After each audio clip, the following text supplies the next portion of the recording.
मैं पृथ्वी सिंह रविदासिया समाज सेवा संघ का प्रधान हूँ और मैं बाबा साहब के बारे में इतना ही कहूँगा कि आज 6 दिसंबर 1956 के दिन हमारे बाबा साहब इस दुनिया से चले गए थे। लाखों करोड़ों आदमी तो है प्राणी अपने रो रहे थे और सारे जीव जंतु तक उनको याद कर रहे थे।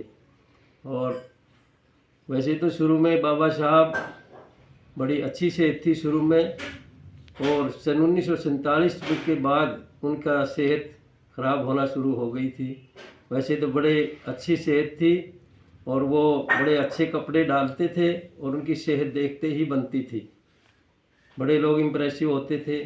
उनके ऊपर विदेश का मतलब इंग्लैंड का, अंग्रेज़ों का प्रभाव ज़्यादा था उनकी संस्कृति पे, और उन्होंने यहाँ अपने देश को भी इसी तरह चलाने का प्रयास किया।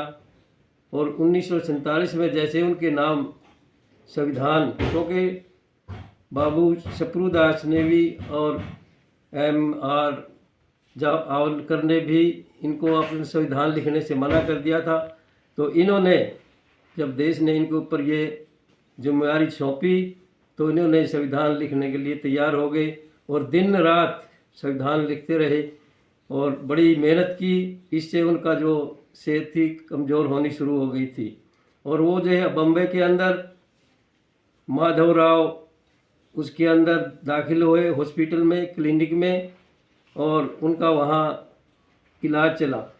वो उनके पास शुरू में BP और कई बीमारियां थी, बाद में उनको शुगर भी शुरू हो गई थी। शुगर की वजह से वो ज़्यादा कमज़ोर हो गए थे। ज़्यादा कमज़ोर होने से वो जैसे हॉस्पिटल में रहे। नवंबर के महीने में जैसे वो नेपाल में गए तो उनकी जो सेहत थी वहीं से कमज़ोर होती चली गई। यहाँ आने के बाद नेपाल से दिल्ली पहुँचे, दिल्ली से फिर अपने स्थान पे पहुँचे और उनकी सेहत बिगड़ती चली गई। और 1 दिसंबर को वो बुद्ध जयंती थी मथुरा रोड पर, वहाँ भी शामिल हुए। तो माली था सुदाम के लिए नानक चंद्रत्तु को साथ में लेकर, उनका सहारा लेकर के वहाँ गए। इतने कमज़ोर हो गए थे, वो बहुत बीमार था। और वहाँ जाकर के सुदामा जी ने उसको बहुत ही याद किया, रोने लगे और वो कहने लगे मैं मरने वाला हूँ। तो अपने बाबा साहब ने कहा कि मैं भी मरने वाला हूँ, सभी ने मरना है, आप भी मरोगे तो मैं भी मरने वाला हूँ, और आप जो है इसकी चिंता ना करो। लेकिन वो ये देख कर के रो पड़ा सुदामा उसका माली, और कहने लगा कि मेरी पत्नी और मेरे बच्चों का क्या होगा। तो कहा कि भाई मैं भी मरने वाला हूँ, चिंता ना करें। और वो जो है 5 दिसंबर को जैसे जैन समाज ने, जैन के साधुओं ने उसको निमंत्रण दिया कि 6 दिसंबर को आपने हमारे प्रोग्राम में, साधुओं के प्रोग्राम में आना है। लेकिन उन्होंने 6 दिसंबर को ये कहे, 5 दिसंबर की शाम को 8 बजे कहा अगर मेरी सेहत ठीक अलाउ करेगी तो मैं आपके प्रोग्राम में आऊँगा। लेकिन जैसे 6 दिसंबर को सुबह हुई और वो जैसे सोने से देर से उठते थे क्योंकि बीमार थे, और उन्होंने 6 दिसंबर को देर तक सोते रहे, उठ नहीं पाए। और जब उसकी पत्नी ने, सविता कबीर ने सोचा कि उसके बेडरूम में जाके देखें, जब वो उसके बेडरूम में गई तो वो जो थी वो अपने प्राण निकाल चुका था। तो उसने बड़ी चिल्लाई, रोई। उसके साथ जो उसका नानक चंद्रत्तु जो थे उसके सहायक वो भी रोए। तो इतनी देर में और लोगों को पता चला, वहाँ जमघट हो गया। और ये समाचार जो है आग की तरह पूरे देश में फैल गया। तो उसी समय तत्काल ही जो उस टाइम के प्रधानमंत्री अपने पंडित जवाहरलाल नेहरू जी थे वो भी वहीं पहुँचे। वो आलिया रोड पे रहते थे 26 नंबर में। तो वहाँ एकदम से जमघट हो गया। पंडित जी पहुँच गए, प्रधानमंत्री जी और जगजीवन राम जी और कई बहुत प्रबुद्ध आदमी वहाँ पहुँचे और उनको जो है बम्बई लाना था। तो उसी समय उनको बम्बई के लिए लाने के लिए उन्होंने दादर हवाई अड्डे पर पहुँचे और वहाँ पे उन्होंने वहाँ से वहाँ तक उसके आवास स्थान से और हवाई अड्डे तक 5 घंटे लगे।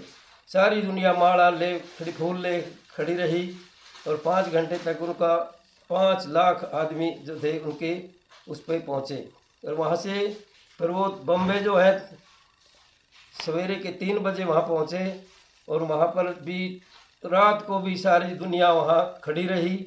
और जब वो वहाँ गए तो उसके बाद उनका लड़का जो था जसवंत वो जो था उनके लिए तैयार था, लेकिन उसके बाबा साहब के उसके विचार नहीं मिलते थे, उस प्रकृति का नहीं था जिस प्रकृति के बाबा साहब थे। उनका अगली प्रजीवन करके उसका दाह संस्कार किया यशवंत ने। तो इस प्रकार हमारे बाबा साहब हमारे बीच से चले गए और हम जो है उस परिनिर्वाण दिवस को याद करते हैं, बाबा साहब को याद करते हैं। उनके लिए मैं एक छोटी सी कविता सुनाना चाहता हूँ, तो उसको भी आप सुनिए जो हमने लिखी है। लाखों करोड़ों प्राणी आंसू बहा रहे हैं, संविधान के रचैया दुनिया से जा रहे हैं। लाखों करोड़ों प्राणी आंसू बहा रहे हैं, लेकर के रात काली आया 6 दिसंबर, चुप चुप के रोए अब धरती आंसू बहाए अंबर। कंधे पर भीम जी की अर्थी उठा रहे हैं, लाखों करोड़ों प्राणी आंसू बहा रहे हैं। आतता हरि की सह आँख डबडबाए, आतता हरि की आँख डबडबाए, मजनुओं के मसीहा दुनिया से आज जाए। करने का भीम दर्शन शमशान जा रहे हैं, लाखों करोड़ों प्राणी आंसू बहा रहे हैं। तुम छोड़ चले हो बाबा अपना मिशन अधूरा, इसको तुम्हारे बेटे मिलकर करेंगे पूरा। राही की ताक तुमरी सौगंध खा रहे हैं, संविधान के रचैया दुनिया से जा रहे हैं। तो इसलिए हमने ये कसम खाई है कि इस जो मिशन छोड़ के गए हैं तो उसको हमने पूरा करना है। और मैं आपसे यही आशा करता हूँ कि आप भी इसमें सहयोग करें। आपका बहुत बहुत धन्यवाद।